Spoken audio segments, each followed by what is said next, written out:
Subscribe to my channel and press the bell icon. You will never miss an update. Wrestling is full of characters and gimmicks. There's bad ones, there's good ones, but at the end of the day, everyone has some sort of gimmick unless you're Roderick Strong. Breaking that character in the old days was seen as a huge offense to the company, but nowadays kayfabe resembles a brick placed in 1853 that's been hit with a hammer every day since being placed by a 350-pound Samoan. Basically what I'm saying is kayfabe's more dead than Dolph Ziggler's main roster career is. I'm D-Wick and these are the 10 times wrestlers broke character.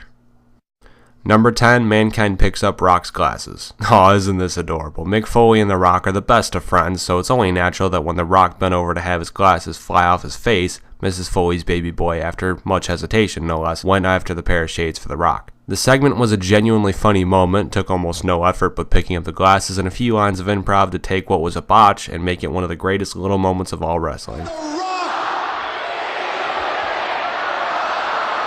And if they were going to get off the canvas, I was going to have to do it. So I just picked them up, handed them to The Rock. He looked at me and said, "The Rock thanks you for that." And then he went about continuing his threat as if nothing had ever happened. If you smell what The Rock... Number 9, Mean Gene's Pipe Bomb. SummerSlam 1989, and our good buddy Mean Gene Okerlund did the unthinkable. Dropped his own CM Punk Glory pipe bomb on the WWF universe. But in the world of Mean Gene, a pipe bomb is a simple fuck it, as when a SummerSlam sign fell behind him, he cut his interview with the Intercontinental Champion Ravishing Rick Rude short with his profanity. Again, this is a classic moment that not only has been well remembered, but is even joked about in the company itself on YouTube multiple times. Mean Gene may have been the ultimate professional, but his one gaffe was a great one. Gentlemen, as you know, the Ultimate Warrior. Fuck it. It's publicly stated that, damn it, who put that up? Is that $200 an hour? Number 8, 7. Suppose I should have made number 7 on the list, but then again, I'm not 12 years old, so like Mean Gene said, fuck it. 7 was an interesting gimmick. If to you an interesting gimmick takes an interest in watching children. Yeah, he was a pedophile, or at least to be assumed. That's what the vignettes seemed to point to, but we didn't exactly get too many answers from the character itself. Many people saw the gimmick as stupid and tasteless, including Dustin Reynolds himself, who was the man behind the creepy white pervert mask, who clearly had some problem with it as he came out on his debut night with a gimmick and completely trashed it, calling it ridiculous, making fun of WCW for creating it, which is just a slight kayfabe crusher. I want everybody in here to take a good, long look at this crap I'm in. What? I left the World Wrestling Federations for gimmicks like this. All of you don't know I was Goldust, and Goldust sucked.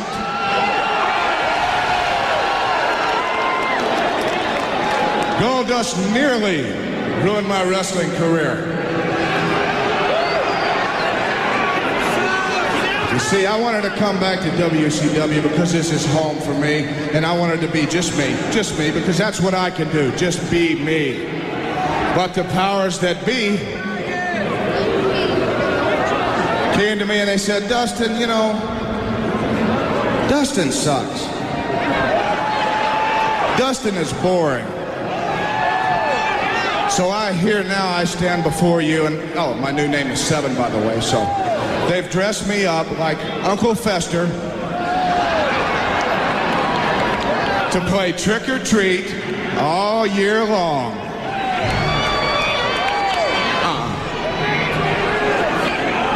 Powers that be, what you can do is take Goldust and shove.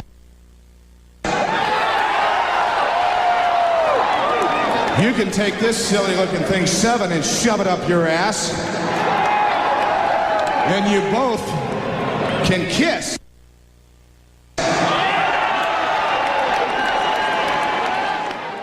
Number 7, Triple H is too sweet. Not NWO too sweet. He wasn't.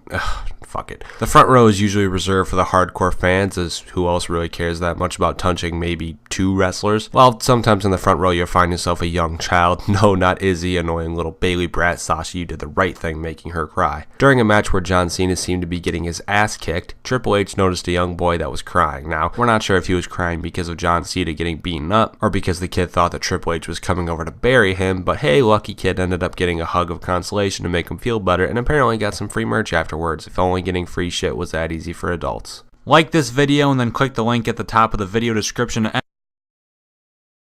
Number 6, Owens cracks up Reigns. At house shows, everything is a lot looser. Wrestlers get more creative freedom and can enjoy themselves a bit more, while having Roman Reigns stuck in a headlock because he's the headlock master, don't forget. Kevin Owens was doing the thing he does best, insulting someone whilst in a wrestle. As a drunk-sounding fan stupidly yelled out that Owens was a, quote, fat bastard, the new Canadian face of America went into money and how he's made more money in a week than the fan will ever make in a year. It didn't end there, as he started getting into more specifics, which was apparently funny enough to make the big super dog, superhero dog, super deer Roman Reigns start chuckling. So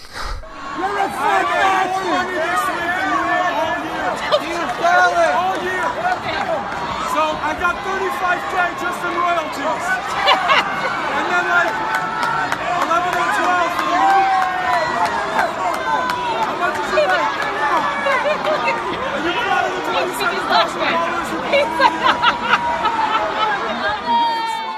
Number 5, Bash at the Beach 2000. Genuinely, I don't know how to explain this. I never have, and no one really does, as Hulk Hogan and Vince Russo have both come out saying different things. One saying it was a shoot, one saying it was a work. Those are opposites, so something is clearly wrong here. Instead of trying to properly explain this to you, which as we've already established is impossible, let's make an accurate metaphor to help explain the confusion. Take Hulk Hogan and his ego, add Vince Russo and his shitty booking powers, throw in like 7.5 work shoot promos, and just for fun, let's also take Jeff Jarrett, Booker T, and the WCW Championship. Now mix that all in a blender with some vodka and drink it until you pass out and forget about this awful moment like everyone involved would like you to do anyways. No, I knew he'd never ever miss a big pay-per-view payday. What's Jeff doing? What's Jeff doing? Is it Halloween Havoc all over again? Russo's talking about it. What's he saying? Russo, I think, told Jarrett to lie down. What's going on? Look at Russo is holding the belt up like, do you want the belt? Pin the man. Jarrett's down. And Hogan is as shocked as What we in are. the world, Jeff Jarrett? This can't be Jeff Jarrett, a man that grew up in this sport. What is going on? They just threw the world title into Hogan. What the hell? Now Russo. I think we're deviating from the norm here. Deviating from the script. I hesitate to say that, but what the hell is going on?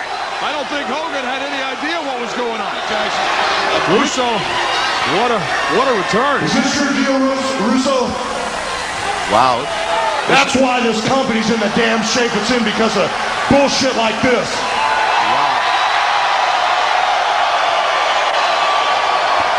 my God, this is real life. 1, 2, 3.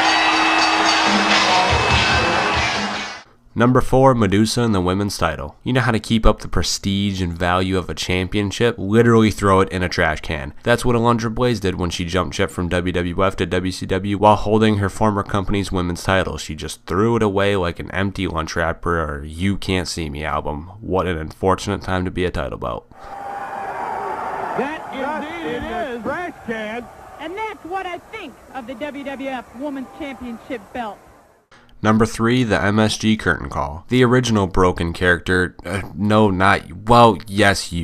please break Matt Hardy already. Back in 1996 when the Clique was running rampant and fucking with everybody's day, they did that very same thing to Vince McMahon, as on the last night of Kevin Nash and Scott Hall's WWF contract, all 4 members of the backstage political dickhead group came together in a sweaty embrace which someone ended up recording Rest in Peace Kayfabe. Yeah, Vince wasn't too happy about this, but fun fact, the punishment ended up landing on Triple H, who lost his King of the Ring win that year, and of course, as we know, Steve Austin would win the 1996 King of the Ring instead of Triple H, which led to Austin 316, which led to WWF winning the Monday Night Wars. Maybe this is looking too far into the butterfly effect, but maybe it's possible had these 4 dickheads not gone and tried ending the business for hugs and cheers, WCW might just have won the war. Number 2, the Montreal Screwjob. The most infamous WWE moment of all time? Yeah, Vince breaking his role and exposing himself as the owner of the WWF and screwing Bret Hart out of the WWF title and having him leave the company for WCW? Yeah, this will always be the best and worst thing ever. I'm pretty sure that's what infamous means. Don't get me wrong, this moment's huge, but who wants it to end on such a predictable note? Not me, so instead,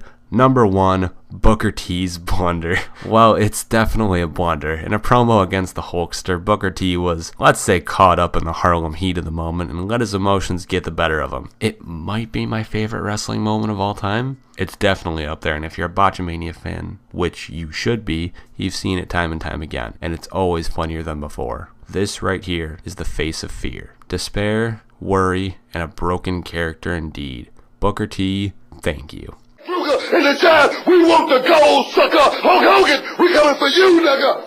I should point out for the record, Stevie Ray, look at this.